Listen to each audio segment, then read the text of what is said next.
मुंबई गोवा राष्ट्रीय महामार्गावर वाहतूक कोंडी आहे। कोलाड ते इंदापूर या दरम्यान वाहनांच्या लांबच लांब रांगा आहेत। सलग आलेल्या सुट्ट्यांमुळे अनेक मुंबईकर हे मुंबईच्या बाहेर निघालेले आहेत आणि आता तोबा गर्दी देखील दिसतीये। स्वतः प्रवीण दरेकर सुद्धा या वाहतूक कोंडीत अडकले असल्याची माहिती आहे।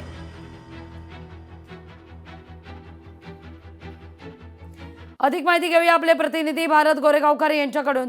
भारत, मोठ्या संख्येने मुंबईकर हे मुंबई बाहेर निघालेले आहेत लागून आलेल्या सुट्ट्यांमुळे, त्यामुळे प्रचंड वाहतूक कोंडी, दरेकरांना सुद्धा याचा फटका बसतोय। लागी मॅडम, मुंबई गोवा राष्ट्रीय महामार्गावरचं आत्ताचं जर दृश्य आपण पाहिलं तर कोलाड पासून जवळपास माणगाव पर्यंत वाहतूक कोंडी मोठ्या प्रमाणावर झालेली आहे। अर्थातच सलग या 3 दिवस सुट्ट्या आहेत, वीकेंड आहे, त्यामुळे मुंबईकर बाहेर पडलेत। त्यांचा कोकणाच्या आणि गोवाच्या दिशेने प्रवास सुरू झालेला आहे। वाहनांच्या संख्येत मोठ्या प्रमाणे वाढ झालेली आहे आणि त्यामुळे आपण जर आता चित्र पाहिलं तर कोलाड ते इंदापूर या दरम्यान जवळपास बेशिस्त वाहन चालकांनी लेन बदलून सुद्धा प्रवास सुरू केला आहे आणि त्यामुळे दोन्ही लेन ज्या आहेत त्या काही प्रमाणामध्ये ठप्प झालेल्या आहेत। ज्या ठिकाणी जाण्यासाठी 1 तासाचा अवधी लावतोय त्याच ठिकाणी आता 3 ते 3.5 तासाचा कालावधी लागतोय। ही वाहतूक कोंडी सोडवताना रायगड पोलिसांना मात्र दमछाक करावी लागते।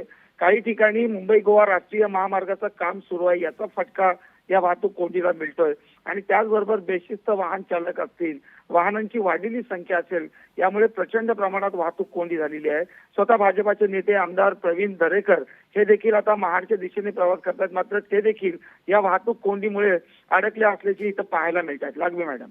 अगदी भारत, धन्यवाद तुम्ही दिलेल्या सविस्तर माहिती करता। तर ही दृश्य आपण पाहतोय, सलग आलेल्या सुट्ट्यांमुळे अभूतपूर्व अशी वाहतूक कोंडी आणि याचा फटका प्रवीण दरेकरांना सुद्धा बसलेला आहे। कोलाड ते इंदापूर दरम्यान वाहनांच्या लांबच लांब रांगा आहेत।